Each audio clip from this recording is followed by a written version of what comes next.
தமிழகத்தில் டாஸ்மாக் கடையில் அமைப்பதற்கு எதிர்ப்பு தெரிவித்து பொதுமக்கள் முன்னெடுக்கும் தன்னெழுச்சியான போராட்டங்கள் வலுப்பெற்று வருகிறது. சேலம் மாவட்டம் ஆத்தூர் அருகே தம்மம்பட்டியில் விவசாய நிலங்கள் மற்றும் பள்ளி அருகில் டாஸ்மாக் கடை அமைக்க அதிகாரிகள் முயற்சி மேற்கொண்டு வருவதாகவும், இதனால் பெண்கள் மற்றும் மாணவர்கள் பாதிக்கப்படுவார்கள் என்றும் கூறி பொதுமக்கள் எதிர்ப்பு தெரிவித்து வருகின்றனர். இந்நிலையில் டாஸ்மாக் கடை முன்பு கூடிய வயதான பெண்கள் மது போதையில் தள்ளாடுவது போல நடந்து வந்து தங்கள் எதிர்ப்பை தெரிவித்தனர்.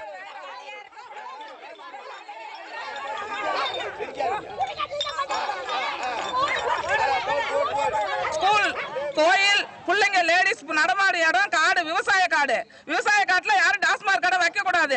இதுக்கு மேல வச்சீங்களா நாங்க மேல போராடுவோம். இந்த இடத்துல டாஸ்மாக் இருக்க கூடாது. கன்னியாகுமரி மாவட்டம் மார்த்தாண்டம் அருகே திக்குறிச்சி கிராமத்தில் ஒரு தோட்டத்தில் டாஸ்மாக் கடை அமைக்கப்பட உள்ளதை எதிர்த்து கிராம மக்கள் போராட்டத்தில் ஈடுபட்டனர்.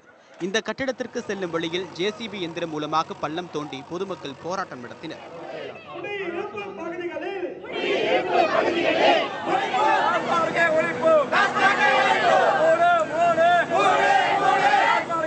ஈரோடு, அசோகபுரம், காமராஜபுரம் உள்ளிட்ட பகுதிகளில் புதிதாக அமையவுள்ள டாஸ்மாக் கடைக்கு எதிர்ப்பு தெரிவித்து பள்ளி மாணவர்களும் பொதுமக்களும் மாவட்ட ஆட்சியரின் முகாம் அலுவலகத்தை முற்றுகையிட்டு போராட்டத்தில் ஈடுபட்டனர். எங்க வீடு பக்கத்துலயே டாஸ்மாக் ஓபன் பண்றாங்க. அது எங்களுக்கு பிடிக்கல. சுத்தி சின்ன குழந்தைங்களா இருக்கறனால அவங்க நடந்து போக முடியாது. அதனால தான் அதுக்கு எதிர்ப்பு தெரிவிக்கிறோம்.